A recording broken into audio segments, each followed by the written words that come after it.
In the dark streets of Kigoma, a young girl named Amina was betrayed by the only family she had left. Her stepmother and stepsisters, greedy for money, sold her like a secret at midnight. They whispered that she was being given to the hunter, a man people only spoke about in fear.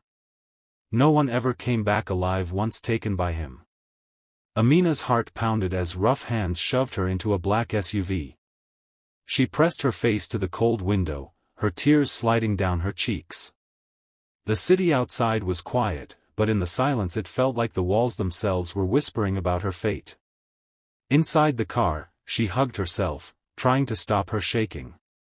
She thought of the life she was leaving behind, small, poor, and full of hunger, but still hers. Now even that was gone.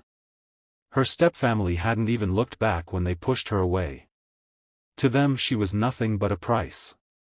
The engine roared, carrying her further from everything she knew, closer to a man who hunted the weak and the lost.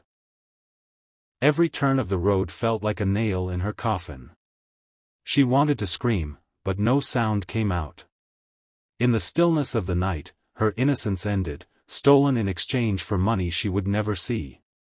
The city of Kigoma turned its eyes away, whispering only one thing: Amina had been taken by the hunter, and she would never return alive.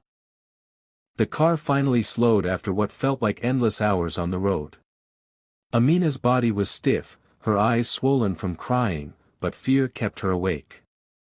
When the SUV stopped, she dared to look outside, and her breath caught in her throat. Before her stood a fortress that looked like something out of a nightmare. Tall iron gates rose high into the night, guarded by men with guns strapped to their shoulders. Their faces were hard, and their eyes followed every movement with cold suspicion. As the gates creaked open, Amina realized she was leaving the world of the poor behind and stepping into a place built on blood and power. The driveway stretched long and wide, lined with perfect gardens and glowing lights, but to Amina it all felt poisoned. The mansion beyond glittered with gold and glass, but she could almost smell the blood that had paid for it. Her small hands gripped her dress as the car pulled closer. She remembered the whispers in the streets, the name everyone was too afraid to say loudly: Kale Mwangi. The hunter. The man even politicians bowed to. People said his money was endless, but his heart was empty.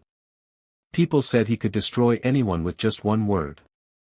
And now, she was inside his cage. The car door opened, and one of the guards gestured for her to step out. Amina's legs trembled as they touched the marble ground.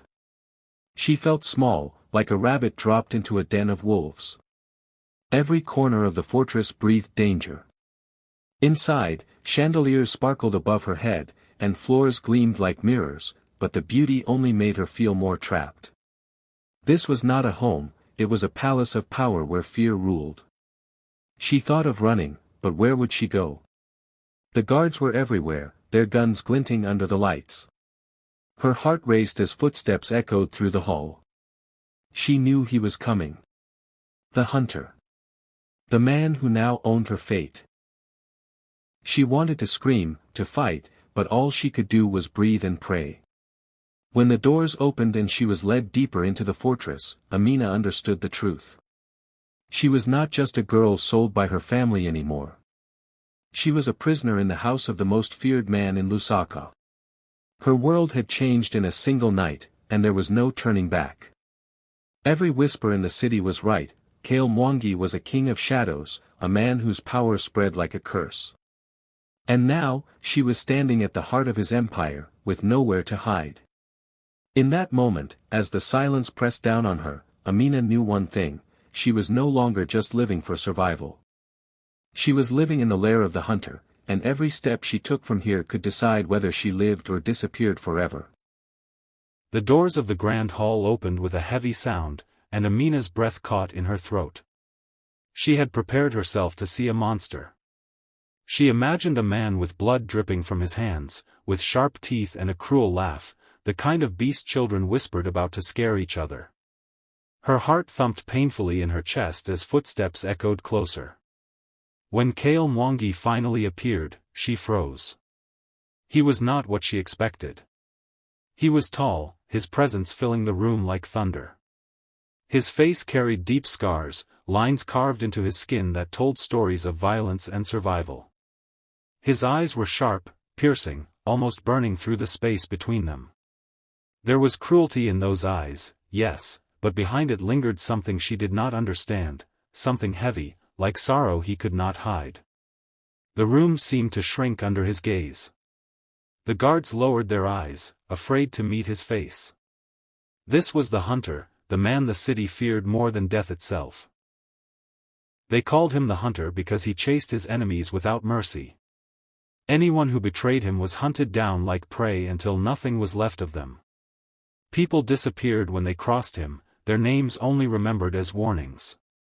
And now this man, this hunter, stood before Amina. She expected him to treat her like an object, another piece of property in his bloody empire. But when his gaze fell on her, it didn't move away. For a long moment, Kale simply looked at her. His stare was heavy, almost suffocating, but it wasn't cold like she thought it would be. It lingered too long, as if something about her had pulled at a hidden corner of his heart. Amina's knees trembled, but she forced herself not to look away. She refused to let him see her fear, even as her hands shook by her sides. Kale's scarred lips curved, not into a smile, but something sharper, something unreadable. His voice, when he finally spoke, was low and steady, the kind of voice that could silence an entire crowd. "So, this is what they sent me," he said, almost to himself. The guards exchanged nervous glances. They were used to Kale's rage, to his commands, but not to this pause in his tone. Amina didn't know what to say. Every instinct told her to stay silent, to bow her head, but a small fire inside her pushed her to stand tall. She was terrified, yes, but she wouldn't break. Kale's eyes flickered as he noticed her defiance. He had bought a pawn, a lamb to throw into his cage, yet standing before him was a girl who refused to bow. Something stirred in him, something dangerous. He had killed without blinking, destroyed empires without guilt, but this fragile girl with tear-stained cheeks unsettled him. She was not supposed to matter. Yet she did. And as his stare lingered, Amina realized the truth, she had caught the attention of the most feared man in the city. And once the hunter set his eyes on something, he never let it go. The grand dining hall was filled with the smell of rich food, expensive wines, and polished silver. Servants moved quietly, placing golden plates in front of Amina, but her stomach churned with fear and anger. She could not bring herself to touch any of it. Every bite felt like a trap, a reminder that she was supposed to be nothing more than a possession in this fortress of power. Her hands trembled as the silver spoon hovered over the food, and she realized she could not do it. When the moment came, Amina's anger and courage collided. She pushed the spoon away and spat out the bite she had reluctantly tasted, her voice sharp and clear in the silent hall. "I am not an animal," she declared. The words hung in the air like thunder. For a moment, time seemed to stop. Every servant froze mid-step. The guards stiffened, their eyes wide in disbelief. No one had ever spoken to Kale Mwangi like that. People obeyed him without question, even when it meant their own destruction. Kale's head tilted slightly, and a dark, low laugh escaped him. It was not cruel, not exactly, but it carried the weight of a man who had seen too much and expected too little. "Maybe I bought fire, not a lamb," he whispered, almost to himself, his eyes never leaving Amina's. The guards exchanged nervous glances, their fingers twitching near their weapons. They had never seen him smile before. That sound, that small curve of his lips, made them shiver more than any command or threat ever could. Amina's heart raced.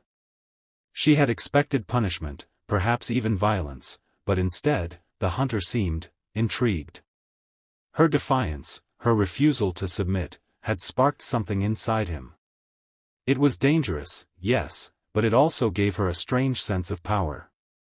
For the first time since being sold into this nightmare, she felt that she had done something that Kale could not simply take away. Around them, the room buzzed with tension. Every eye was on the scene, wondering what would happen next. No one dared move, not even the most confident of Kale's guards.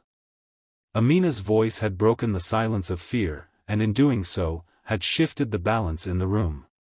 The hunter, the man who ruled through terror, had recognized the spark in her. She was meant to be a pawn, yet she had planted her defiance like a seed in his mind.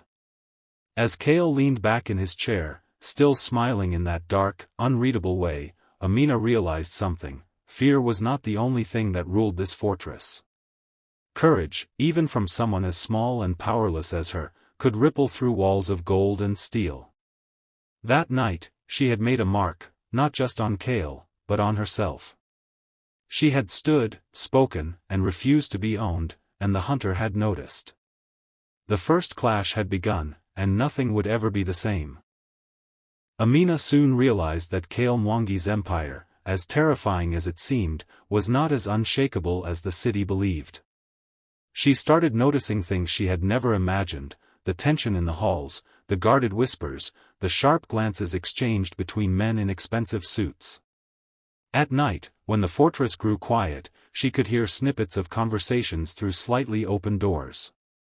Officials argued over deals, voices rising and falling like storms, and the words made her stomach knot. Rival gangs and enemies Kale had once crushed were gathering again, moving in silence, ready to strike. Inside the fortress, not everyone was loyal. Even the men who ran Kale's empire sometimes doubted him. Amina overheard their complaints, their fears that the king might make mistakes, that his power could slip from his hands. She realized that betrayal was not something only outside the walls threatened; they were lurking right inside, hidden behind polite smiles and polite nods. Every luxury, every gold-plated decoration, suddenly seemed fragile, like it could shatter with the wrong move. The empire that looked unbreakable to the city was full of cracks, waiting for someone brave, or foolish, enough to exploit them. Amina understood then that she was not just a victim in this fortress.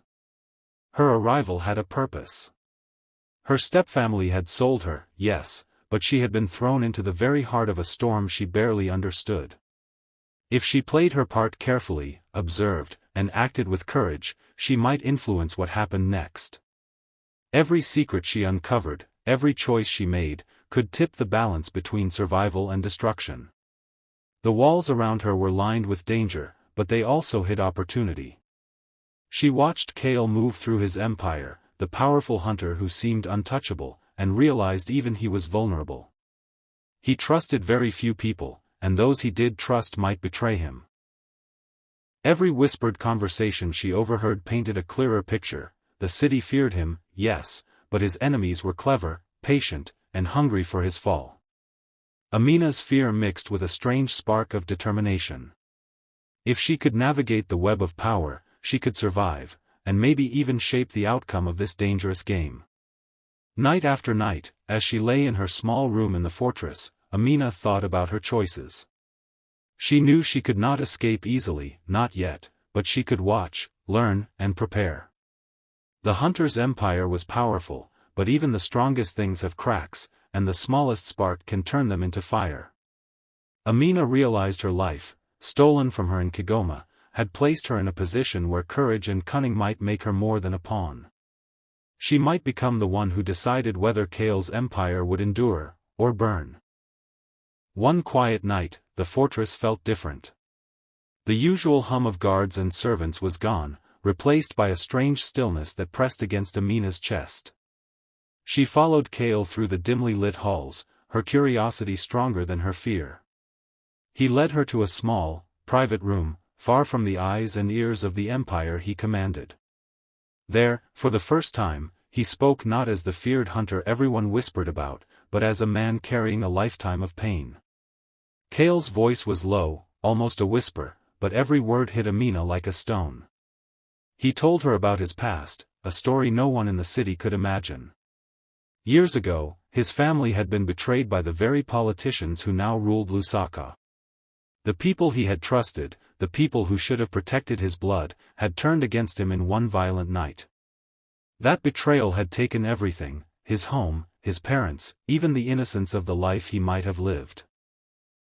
The scars on his body were not just marks of battles won or enemies defeated, they were reminders of that night when he barely survived, when he was forced to rise from the ashes of his own family's destruction. Amina listened, her fear slowly giving way to a strange understanding. The hunter she had imagined, the man who ruled with terror and iron, was not a creature born of cruelty alone. He was a man shaped by betrayal and loss, a man who had been forced to hunt those who had destroyed his bloodline. Every ruthless act, every calculated move in his empire, had roots in pain he could never erase.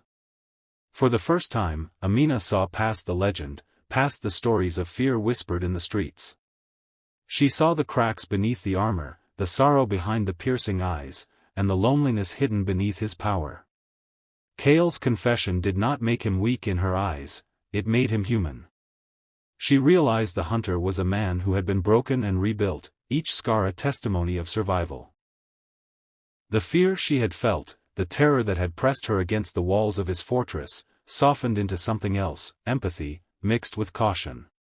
She understood that his empire, his rules, and even his anger were all shaped by a past full of loss and betrayal. As Kale finished speaking, he looked at Amina in a way that made her shiver.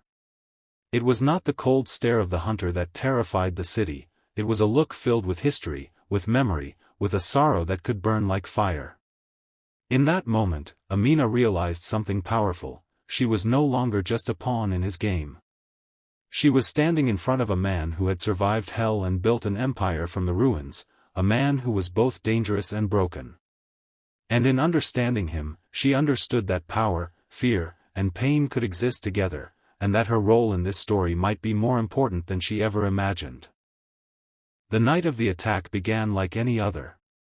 The fortress was quiet, filled with the sound of distant guards patrolling and the soft flicker of firelight across golden walls. Amina lay awake, her heart uneasy. She had learned to listen to the silence, to hear danger in the smallest change, and tonight the air felt too heavy, too sharp. Moments later, the quiet shattered. Gunfire ripped through the halls, shouts of men filled the air, and the ground shook as explosions rocked the fortress. Kale's enemies had come, bold and merciless, ready to kill the hunter in his own cage. Chaos swallowed everything. Guards rushed through the halls, some falling, others firing into the smoke. The fortress, which had once seemed untouchable, was burning from the inside. Amina's body trembled, but her mind refused to freeze. She darted through the corridors, her small frame slipping past enemies who didn't even notice her. Her instincts screamed to hide, but something stronger pulled her forward, Kale. She found him cornered, bleeding, locked in a fight with men who wanted his blood on their blades. Without thinking, Amina acted. She grabbed a broken shard of glass from the ground and struck at one of the attackers, distracting him long enough for Kale to take him down. When another enemy raised his weapon, Amina hurled a flaming cloth she had pulled from a toppled lamp, forcing the man to retreat. Her hands shook, her breath ragged, but she did not stop. Every move came from a place deep inside her, a courage she never knew she carried. Kale, the feared hunter, fought like a storm, but even storms need allies.